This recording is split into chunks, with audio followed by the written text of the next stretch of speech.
Hey, what's up, everyone? This is David Greenspan, and you are listening to Season 2 of the Mindshare Podcast, a proud member of the Industry Syndicate Media Network. Additional podcasts are available at industrysyndicate.com and mindshare101.com. This week's episode is sponsored by Kit's Keep in Touch Systems. This is episode 61. So a heads up to everybody listening, there are only a few days left to register for the Mindshare Challenge. Registration is closing on February 4th, and we go live with Session 1 on February 11th. In this gamified marketing course, we're going to help you bridge the gap between your online and your offline marketing to help you work easier, spend less, make more, and of course, build that mindshare. So just go to www.themsc101.com. You can see what past challengers have to say. This thing is a game changer. And I've also got a promo code for you, so write this down. It's going to give you 40% off. It's available again for only a few more days. It is MS10140, making it only $238 to register. So that's, again, MS10140. So I will tell you, this is that dose of caffeine. Like, this is that shot of steroids. This is like that Monster energy drink, which is sure to get you lit up and ready to crush it for your upcoming spring market. You're going to become stronger. You're going to get more deals. And, well, hell, you're going to make a lot more money. I am going to help you become a better version of yourself. And on today's show, we're going to do some of the same. Well, as I always like to do. She is a passionate, hands-on broker manager who thrives on helping others reach their full potential.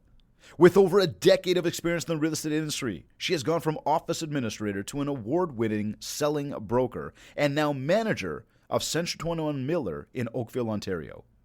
She has seen every aspect of the business, which allows her to relate to others within the industry and strategize complex scenarios. She's a proud ICF, International Coach Federation, student, soon-to-be graduate, and plans to share her knowledge with others as she believes that the right mindset is a key component to success. She says, and I quote, "This industry is lacking self-development coaching, so helping to create self-awareness in others to overcome obstacles such as fear, self-doubt, procrastination, overthinking is needed. And it gives me great joy to see the progress in others when they break through a barrier. As I've always said, this is a lonely business, but it sure does not have to be that way." End quote. So here with me on the show today, I am excited to be joined by the awesome Elizabeth Novoa. Elizabeth, what is up? Hey, good morning. Happy Wednesday. Sorry about that. No worries. What's happening? How are you? I'm good. I'm excited. Yeah, well, I'm excited that you're here. No, seriously. How's the morning been going today? You know, I'm up early. I'm a 4:30 wake up kind of girl, and I go to the gym for 5:30. So I've been up for quite a while. Wow, that's wild, eh? And what time? I gotta ask, what time do you go to bed at night then? 10:30. Oh wow. See, like 10:30, I'm still on my laptop. I probably go down at about 1:00. I think last time was almost 2. Not for everyone, but you get me at my best in the morning. That's for sure. Okay, cool. Well, we're glad to have you in the morning then. Thank you. I recently saw you were doing a photo shoot. What was that all about? Just getting some updated bio stuff? Yeah, well, we're actually doing a company video. I think video is the way to go. It creates brand awareness. So OTBX has come out, and we'll be displaying that shortly once it's edited. We're excited about it. Cool. And I got to say, on a flip note, you got me real jealous the other day. I saw that picture on the Harley, and it's like I had to go home, like uncover my bike and look at my bike. For me, anyways, you know me and my bikes. So listen, like Drake says, it seems like you started from the bottom. Now you here. You got into real estate over a decade ago. Tell me this: you've been through a whole bunch of different markets. You've met a whole bunch of different agents. You have been doing a lot of mentoring for a long time now. You've really seen a lot of different aspects of the business. So, I mean, right off the top, like, what is the biggest sort of challenge, I guess, that that an agent is facing these days? Yeah, So I've seen it all. I was an administrator at a real estate office right out of high school. And then I became an award-winning salesperson as an individual. And then an investor as well, and now managing one of the top 21 offices in Canada. So yeah, I've been exposed to the industry. I have a lot of friends and colleagues within the industry. And the biggest challenge, besides the red tape, right? Besides all the government interference and lending regulations and whatnot, it's themselves. It's ourselves. Yeah. And that is the biggest challenge, I think, for any entrepreneur, really, that's in a commission-based business that has to produce their own business. So themselves. So what is it like? So what are they, but what are they battling though? I mean, every single day, like you talked about this, you talked about, again, fear, self-doubt, procrastination, overthinking. Talk to me more about this, because we do see a lot of this in the industry, right? We see a lot of folks that are procrastinating. They don't want to do the things they need to do. I might say that some of these, this stuff is part of the problem of that, right? Is that people are so focused on all these different distractions. I know I was talking to a coaching client of mine the other day who was saying, like, I get caught chasing the squirrel every day. I don't even know what's going on. I can't even stay focused. I can't get things done, right? And I get that. Yeah, I believe. Yeah, yeah, I believe the biggest challenges I've seen is the overthinker. This business requires a lot of doing, right? So a lot of taking action, and you can overthink your way out of success. You'll never get it perfect. So you just need to take action, get out there and tweak as you go. And in this industry, you don't learn until you actually do, it's scary. And that brings in the fear, right? So having the lack of confidence as well. But that only builds up over time. So I believe also I've said this many times, that it's a very lonely business. Yeah. People think that realtors, they show homes, they're talking to all these people all the time, it's all social. No, it's lonely as heck. And I think that is why the trend of team building or mind share groups is I like that word, mind share. Got it. So it makes sense.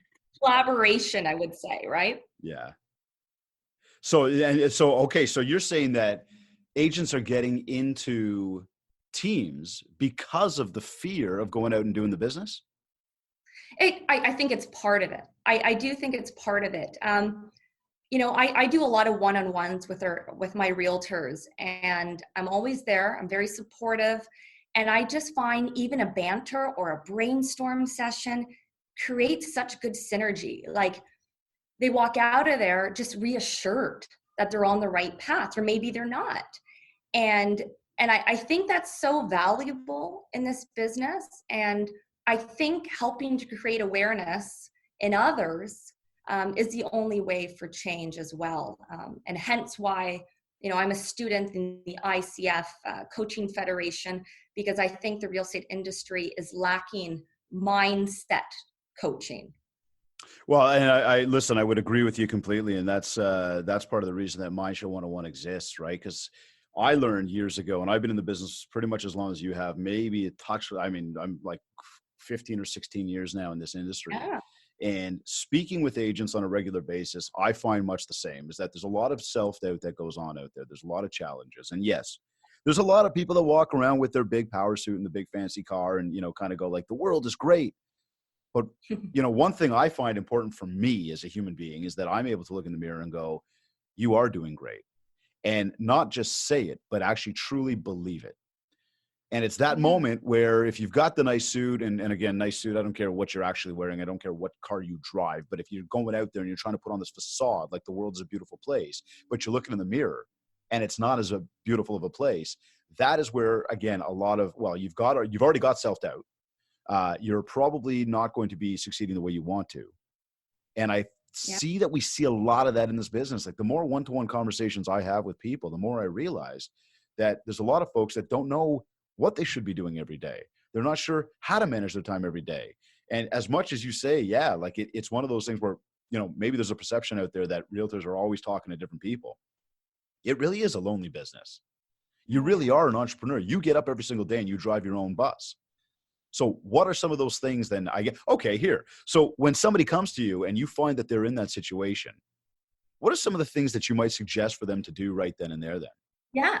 So it's almost like there's two things I think that seems to help. And routine, I know that sounds very silly and simple, but you need a routine in place. You come in, you set 2 hours, even 1 hour or 2 hours of prospecting, only prospecting. Maybe an hour after for follow up and CRM cleanup. Maybe an hour after that for admin catch up and website, social media. You need to set a routine. And I do find we lack that as well, right? Because no one has a roadmap. We're all trying to figure it out.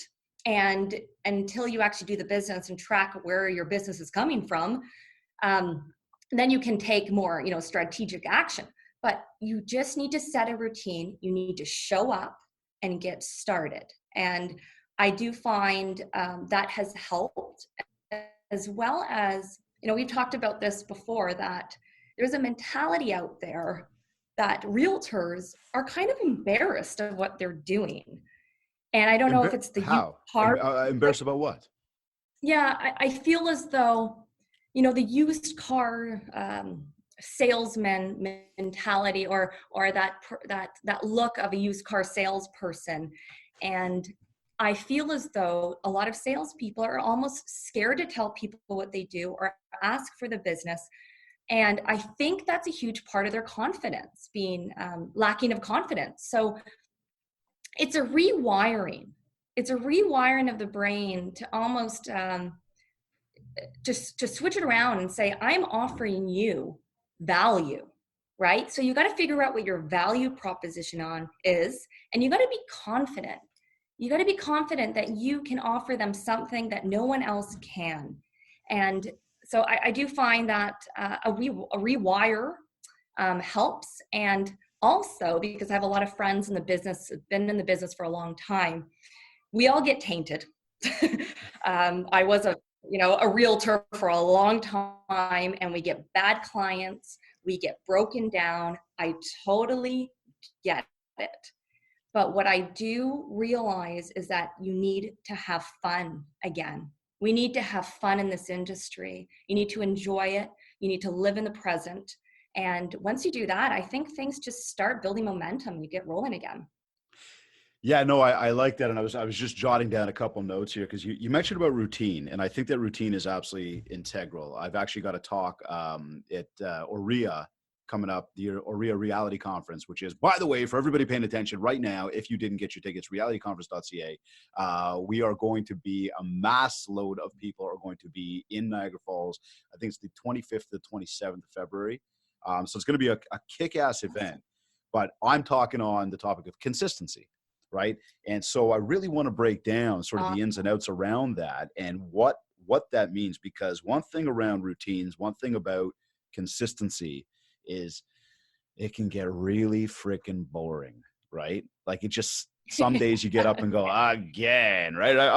I've compared some of that, like you get on your hamster wheel in the morning and you just start running, and then at nighttime it's like time to go home. Like, you get off the hamster wheel and you stop, and then you wake up in the morning, you just get back on the hamster wheel and you start going. That said, when it comes to routine, there's certain things that need to be done. And you just mentioned a few of those around what you're doing in a day, prospecting, whatnot. What does a routine that you might suggest look like? And I know what I suggest. Like, when I tell people, get your calendar planned the night before, right? 15 to 20 minutes the night before, go in, schedule yourself, start to line item everything you need to do in the day. And we're talking tomorrow. So tonight I'm going to do this. And that's part of why I stay up till 2:00 in the morning, because God knows whatever I'm doing. But I will lay out, what does the day look like today? What are the things I'm going to do from the minute I wake up? I am out of the gate at full speed, right? Because I know exactly where I'm going. Like, when we're done this podcast, I know exactly what I'm doing. Not every day is going to fit into the exact same time slots, but I do know that the non-negotiables need to get done. Things like, returning phone calls, answering emails, social media, some engagement there, right? Because again, guys, social media is powerful. It's not something we should be wasting our time on. We should be intent. We should do what we have to do, and we should get out and keep moving with our day. Meeting with people, personal time, family time at home, personal development time. These are all things that I see as non-negotiables in a day. When you're suggesting routine to people, are we in line with that? Are there other things that maybe I didn't mention there that you suggest to people they should be doing? I mean, what does a typical routine look like that you might even suggest? Like, I come to you and I go, Liz, I'm just not feeling it. What do I do? What would you say? Yeah, and no, you've nailed quite a few good points, but I want to add to that is this is not a complicated business. Even though I'm quite young in the industry, I'm quite old school as well.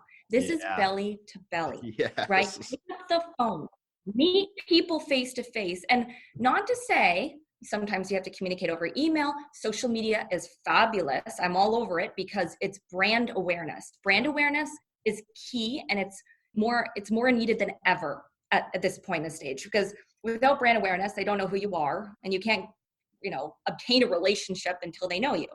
But I do find people hide behind their email. Like, pick up the phone and make those contacts. It's just about talking to new people, right? Or talking to people in your sphere of influence. We complicate the heck out of this. Oh yeah. So, right? It's just talk to people. Talk to people, show the value. There was a realtor in our office. She's a top producer, and this sticks with me. Deliver the unexpected. Yeah. And I love that. If you're thinking about someone, call them.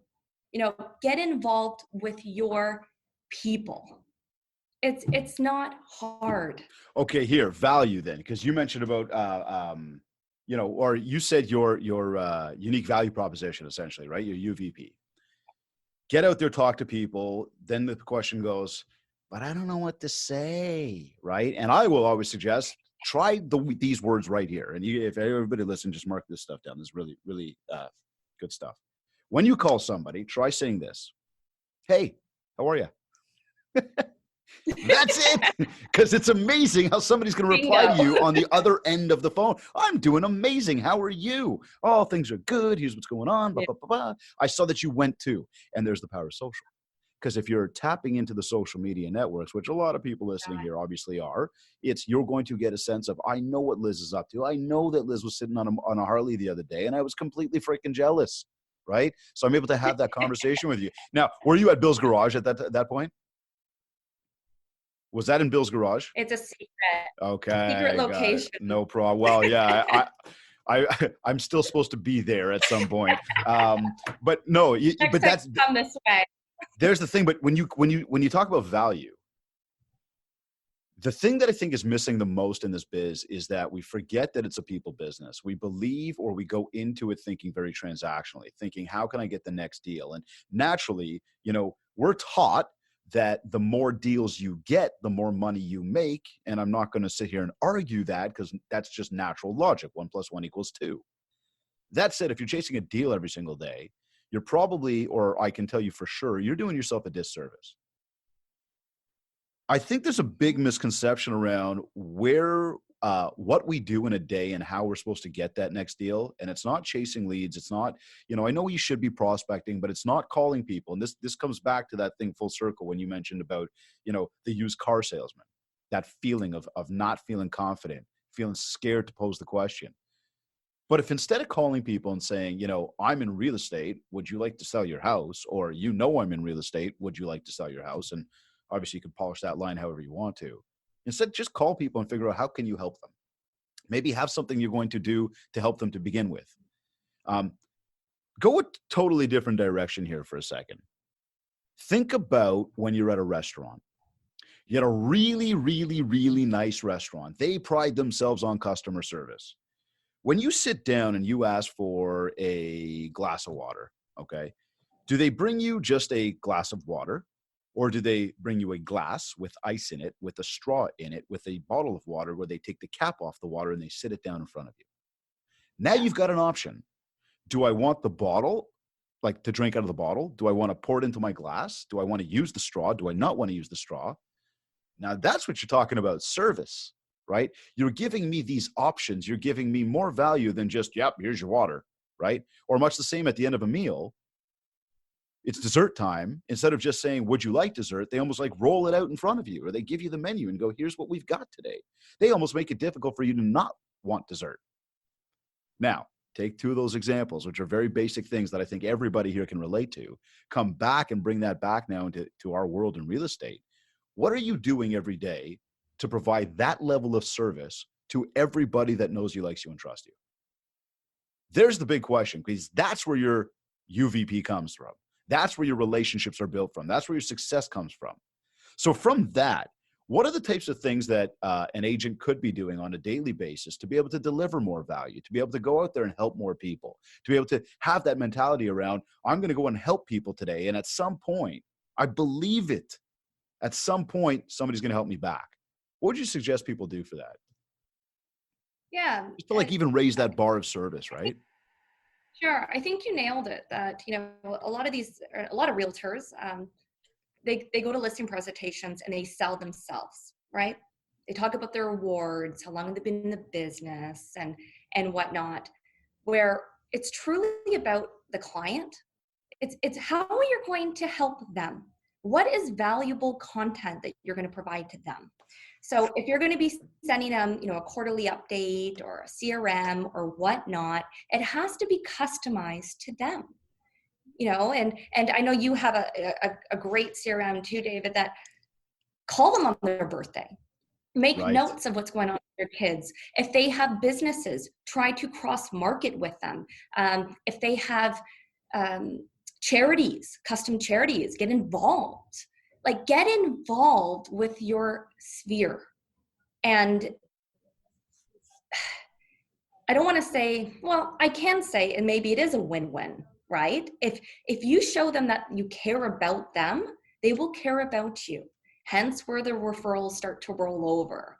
So I really think it's changing the mindset as well, that be there for them, listen to them, ask them questions, right? And don't just, give a spiel of your awards and status. Better way for them to build rapport too. No, I like that point, because now you're going to start to build confidence, because now it's not about, okay, here's what I won. And in your head, you're going to go, and do they care? Do they not care? Is that going to matter to them? Oh my God, they didn't care about that. What else can I say? Here's how many deals I did last year. And that's right. I would hope nobody's going into a listing presentation like that. Yeah. But if you go in there asking questions, you will learn. Questions. Open-ended. That's what sales is. It's all about asking questions. And make those open-ended questions, right? So as opposed to getting somebody to give you a yes or no answer, start to dig in and find out what's their motive. Why are you here? So again, here, perfect example. You're going to a listing presentation. You want to go in and tell them about all the awards you won, and just like you mentioned, all the success you've had, what you've done, what you're going to do, everything else. Instead, sit down. They've invited you into their home. They're already open to speaking with you. The more you learn about them, the more you pose questions, the more you're going to be able to show them that you care. You're listening, not just hearing them. And now they're going to want to share more, because they feel the service level. They feel like you actually care in here and in there. So now they're going to be more apt to just continue the conversation with you. They're going to share more. And the more you dig for the need, again, ultimately digging for the need. Why do they want to list their house? What is it? They want to be closer to a different school. A friend just moved to a different school. They want to be closer to family. They don't like where they are. They just want a bigger house. They want to downsize. Who knows? The more you dig and stay focused on what they're trying to achieve, the level of service goes up, the trust and the confidence go up. And what do? They do business with you, and they go and share that they love doing business with you. And now you're getting your confidence, because you're instilling confidence in them. They're instilling confidence in you. And now that whole situation is actually instilling confidence in a whole big wide world out there that you don't even know is looking yet. And that's the beauty of social media. The more you can take your own social proof and share it out there, and the more you can have other people take that social proof and share it out there, and they see you, the more you're going to build. And you may not get the tap on the back every day that says, hey, Elizabeth, you did great today. Way to go. Right? It doesn't always happen. In fact, it rarely happens. But the more you think about how can I help people, the more you raise your level of service for people, the more you're going to actually achieve. So, got it. But I think right in line with what you're saying there, right, is Oh, you nailed it. You nailed it. to step it up. And Yeah. you brought up the birthday call. I've had so many people say to me, "Oh, but I haven't got time for it." Well, why not? I mean, it's my freaking birthday. It feels good when you call me on my birthday. Hell, you can call me 3 days later and be like, "Dude, I missed your birthday." But bro, happy birthday. And I'll be like, "Thank you, man," or "Thank you," whatever. I mean, it's a good feeling. But now you've just taken relationship and made it that much tighter. And the average person doesn't get as many calls as us. Like, I hear realtors all the time, I don't want to bug them. I don't want to. Well, the average person would appreciate a call, Right? right? As long as it's about them. And I Yes. think we need to change that, right? We need to change that, rewire that of how do we interact with people. Well, but okay, here. So I was going to say to you, what is that biggest change we've seen in the industry over the past number of years? And when I say change, I'm talking almost more about the mentality around, because I loved what you said. You teach a lot of the old school, as do I. Like, my whole thing around Mindshare is how do we help people bridge the gap between their online and their offline marketing to be able to work easier, spend less, and make more, and, like, of course, build Mindshare. But it's overall, how do we have more success around that? And so I like to go, let's teach you the old school, let's teach you the new school, and let's get that middle ground right there. Because I do believe, and this is just through complete experience, that there are a lot of the folks that have been in the business for some time, seasoned agents, doing well, understand the biz, that were here before we had the smartphone. Hell, they were here before we had the BlackBerry, even maybe the cell phone. Right. And now they're Right. like, you want me to have a Facebook page? Or you want me to go on video? I never needed that before. Now, I'm not going to paint that brush with all of them, because there's a lot of them that sit back and go, I need to learn how to do this, but I'm not sure where to start. Then you've got the new school agent. And by the way, those seasoned agents understand the belly to belly, right? Like, they get it. That's where they built their business. Now they're just caught up with all this tech going, wait a second, you confused the hell out of me. Am I supposed to stop talking to people and just get on social? No. But then you've got the new school going, I don't need to call her. She knows how to find my Facebook page. And you're like, what? Do you realize what kind of business you're in right now? We've got to find that middle road where you take some of that new, some of that old, you blend it together, and now you are a powerhouse. Right. I mean, again, nailed it. Well, tech being the big thing there around, being the biggest change, I guess. What are you seeing, though, from your side? Again, you're talking to agents every day in a managerial role. People are obviously confiding in you, and I'm not looking to say, like, share people's dirty, dark secrets here, but it's what is that common theme you're seeing, though, where people are seeing challenges? I mean, again, you've got your ear to the ground in this industry for sure. Yeah. I think these days, and I'm all about the old school belly to belly. That will never go away. I'm all about relationships, but now it's about brand awareness, social media. But I think now more than ever, it's being more systemized. Organization, having a great CRM that you can track and whatnot. So I think systems are the key going forward. Now, when it comes to tech, we have to embrace it. It's here. We have to know it. We have to learn it. I am huge on digging in. My head's never in the sand. I'm always open to everything, and I think you have to be. But you can't get carried away with it. And I was having a discussion, I'll tell you a story, with another top realtor of ours the other day. And she's been in the business for quite some time, looking to change things up.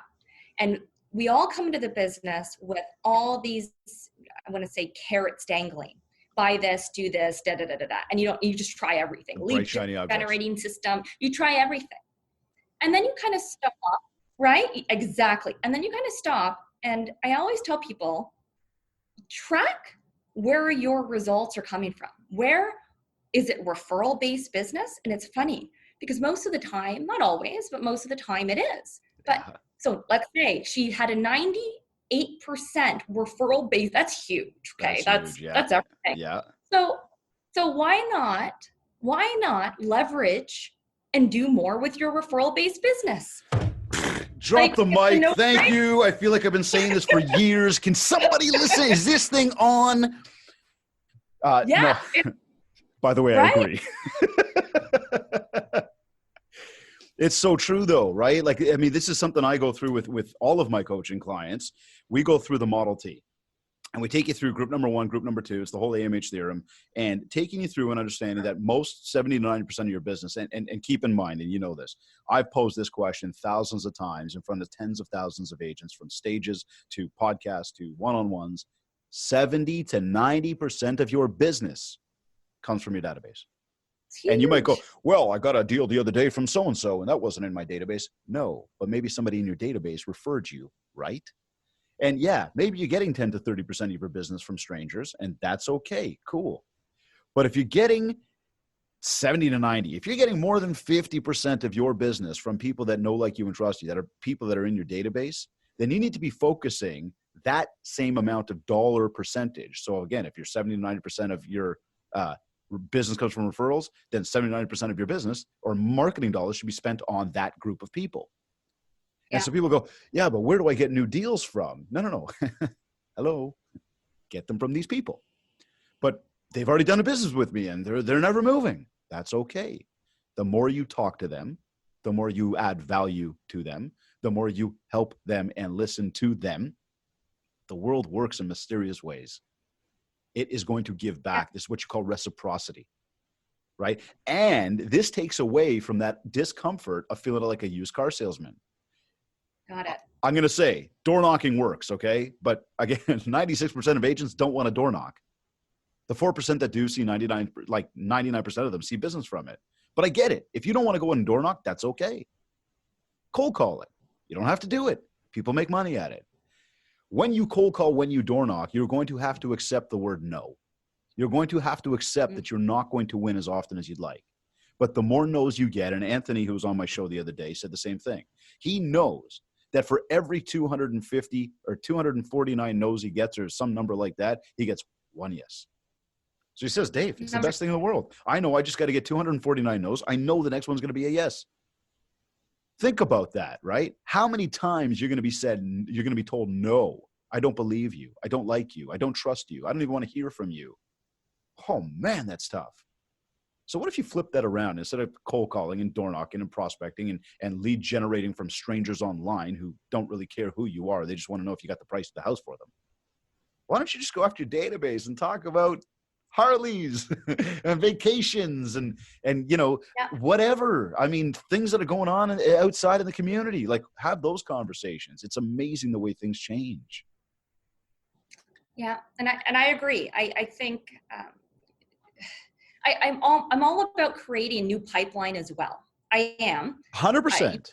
Right. We're in agreement with that. Yep. You have to nourish your referral-based business and then have some other systems or pillars in place to create new pipeline, open houses, maybe door knock around your listings and whatnot, community events, whatever. But you do need a bit of both. But it's funny because there's a lot of fear of loss, right? So when I was talking to this fellow realtor of ours, and she stated that, and it was like, oh, you nailed it. The light bulb went off because she said, I'm getting no business from those other sources, but I have a hard time letting go. And I'm like, I get what you mean, but let's look at the numbers. Like, it's black and white. Yeah. You're getting nothing from it. And I think I'm excited for her this year because I think, we all talk about, if you've heard of the one thing. I think she found her one thing, and I think she's going to do it damn well. But she wouldn't have maybe gotten to that realization if she didn't sit down with me and we talked it out. I didn't come to the conclusion for her, but it was just self-awareness, right? Absolutely. You mentioned about open houses. I'm curious to know about that. Do you believe they still work? I was asked this question, and I asked that question because I was on a TV show the other day, and they asked me that same question. They said, talk to me about open houses. Are they still valuable to agents? What's your thought on that? Well, so my opinion, I think it depends on the realtor itself. So when I sold, I used to get a lot of business from open houses. Right? Some others don't get any. So I think it's your language. I think it's your communication. It's what you do. And also we have a team here who is known for killer open houses. They do a lot of branding, they do a lot of out of the box marketing. And I couldn't tell you, their whole thing is, obviously their main focus is to serve their seller, right? To get them the most money, most exposure. But from doing that, they're seeing other buyers come in or other sellers that are thinking, wow, these guys market this property like no other, right? So there's two keys here. There's two keys here that realtors have to understand. There's sellers out there that are very savvy, savvier than ever, that are walking around or going around open houses looking for who is thinking outside of the box and exposing, doing the best for their seller. So I say, why not do them? I would agree with you. I think that when it comes to an open house, you've got two things there. One, if I'm going to try and buy a car, I am going to go to the dealership and I want to test drive that car. So as much as you can show me pictures and a 360, degree tour on the thing that I can turn it inside out and I can look inside, I can change the color of the leather and all that other fun stuff, whatever. I want to go in, I want to test drive the car. Much the same, people want to walk and they want to step on the floor. They want to open the cabinet. They want to look at the master ensuite. Like, people want to test drive that home. Obviously not like sleep in it for a night, but people want to go in there and they want to see what's going on. So I think that that's key from a prospecting perspective. And then, to the second point there as well, this is where sellers are walking around and going, or even buyers are walking around going, do I want to use that agent? Maybe have them list my house, maybe they become a seller, obviously. Like, this is where you are being seen, right? People are able to come out, they're able to shake your hand, they're able to meet you, see how you carry yourself, see how you speak.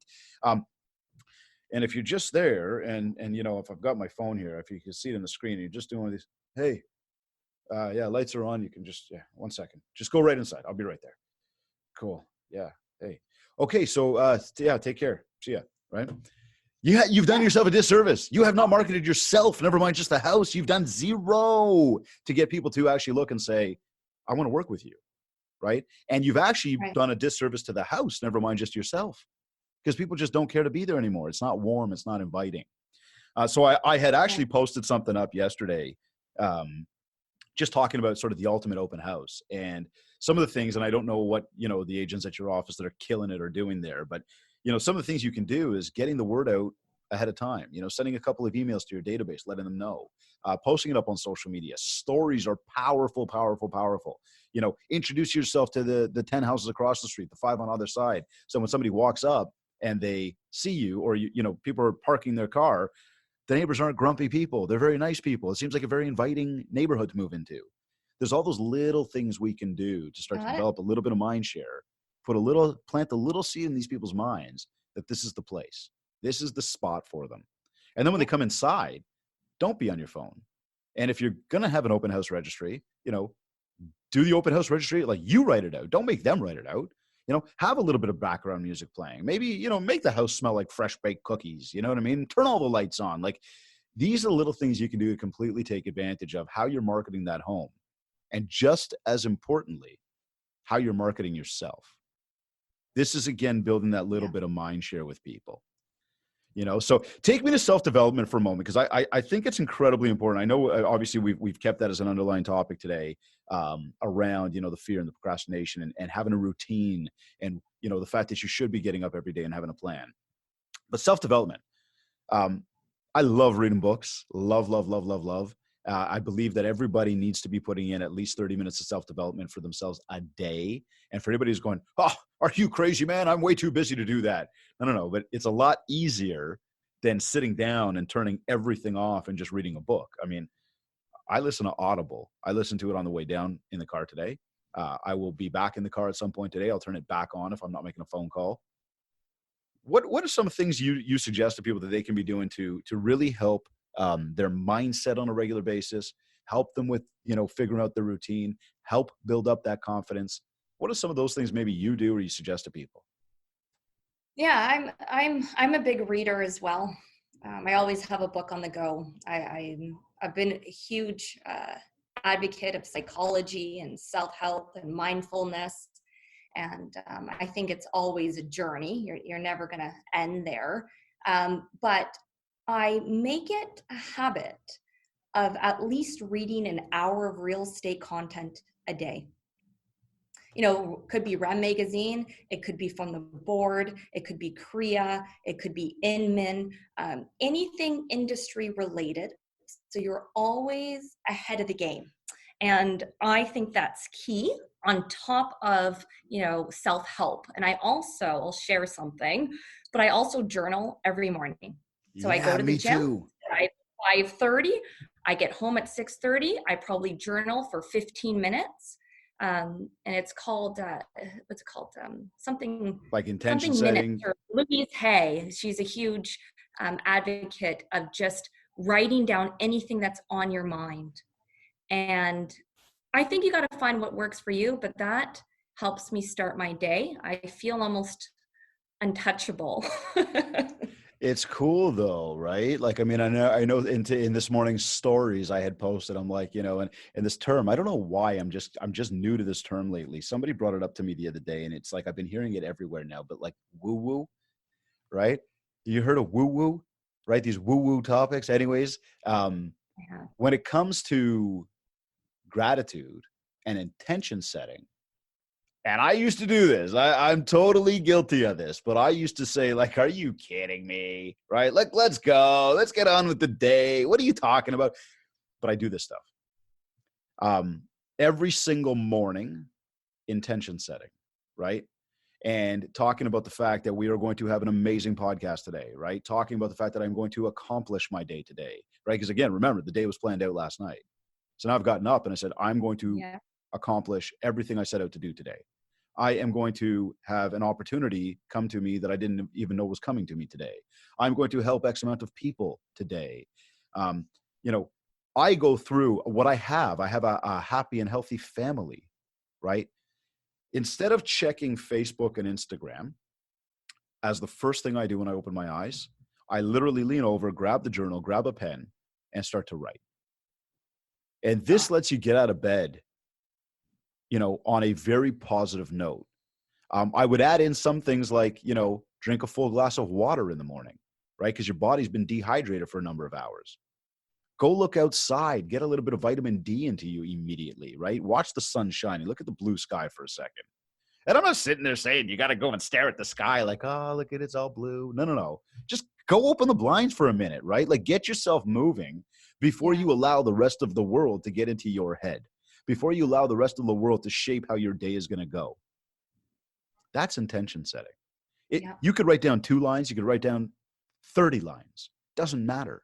But what are you going to do today? What do you have? Remind yourself, I have a roof over my head. Oh my God, like that's a cool thing to come home to, right? Well, that now takes us to fast forward on the day. And now we get to the end of the night, pick up that journal again and start to write down what we're grateful for, right? And I mean, I guarantee one of the things I will write down today is I am grateful that Elizabeth took time for the Mindshare podcast. I'm grateful to every single. Well, no, but thank you, right? I'm grateful for every single one of you that are watching live right now. I'm grateful for every single person who's going to tune in and listen to this through, all the syndicated platforms. I put this out on a podcast on Friday. I mean, for my children, like the list goes on. Now, in my mind, from intention setting in the morning to what I'm going to accomplish today, to the fact that I'm scheduled and ready to rock my day, to the fact that I've got some, a wonderful family at home. I had a great day. Now I can write down what I'm grateful for. I can schedule my time again. There's my routine. And now every day I've got a ton of things I got to do. They all get done. I look in the mirror and I go, dude, you crushed it today. And I'll be the first guy to say, not every day is sunshine and lollipops, right? Like there are shitty days. There are days that just don't go the way we want them. There are days where you had a meeting that just got canceled. There are days where you didn't get what you wanted. You heard more no's than you heard yeses. But this is, again, what are you doing to better your mind? Which is where we started this whole thing today, right? Yeah. That mindset for success. So are you reading books on a regular basis? I am. I just, one that really, I love David Goggins. I'm an athlete. I grew up as an athlete. Can't Hurt Me? Out of all the books I've read, okay, it's transformed me. And I think resilience is taken for granted for, you know.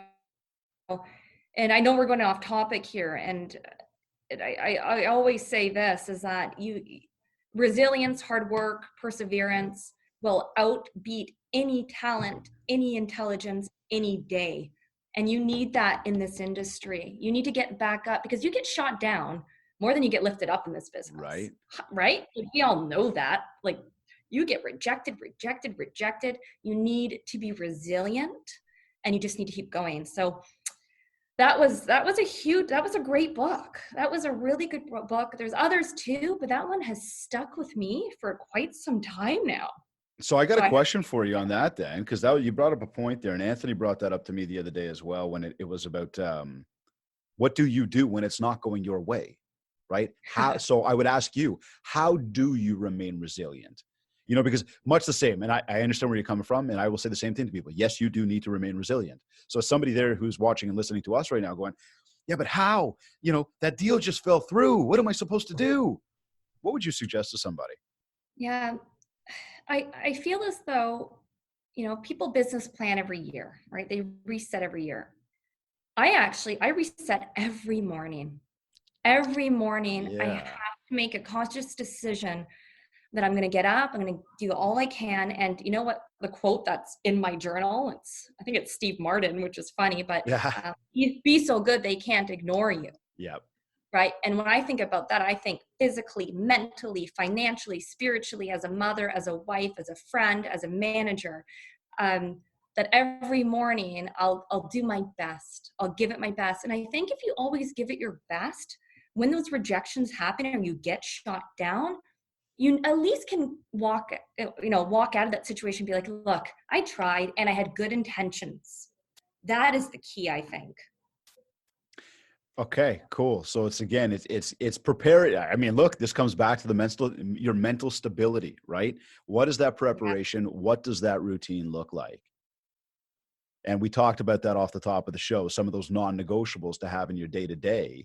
And I mean, I think that if anybody is looking, like I will tell you again, you know, when I'm doing the Mindshare Challenge, I spend an entire course, like an entire week on this stuff, where we really go through again, how to set your goals, how to break those down. And I'm talking like your lifetime, like the big goals, and how to break those down into daily actionable activities. Right. And something so simple, yet so complicated, right? And as you said earlier too, it's when you're having these conversations with people, this is a lot of stuff that people know. You know, because you mentioned about getting together in a group, in a mastermind, and having that conversation sort of, and how powerful that can be when you walk away with it. And that group could be 3 people. That group could be 30 people. But as people start throwing things on the wall, when I'm having this issue, you're not alone. You're not the only one facing whatever you were facing. You are not. Right? Other people are going through it. And so the moment that you're realizing that other people are going through it, you can kind of let yourself kind of relax a little bit. But it's all that subconscious stuff, because we all kind of are in the same place. We're all very much thinking around the same type of stuff. When people can come together and start to let people know that it's not just them. And I mean, hey, you know, just for the sake of what's going on today here, at least in Ontario, Bell Let's Talk Day, like it's, you know, you start to think about the mental struggles that people go through in that day to day. And so from those non-negotiables in your routine, you have that plan. You can now have a reminder on where you're at, what you're doing, and that like things are all good. Right. So from books to self-development to, you know, I've got to ask a quick question about marketing. What is, you know, and maybe in a short form, what is one thing people can do to get out there and market themselves better? And we might've covered it today where we talk about value and everything else, but maybe one actual tactic. Ooh, video. Hey, cool. Actually, I'm in my video, our video room at Centotona Miller. You see the backdrop. We actually have a designated video room with lights and everything. Oh, nice. But I think video is the way to go. Like YouTube, everyone's on YouTube now. Everyone wants instant gratification. So quick content, quick visuals.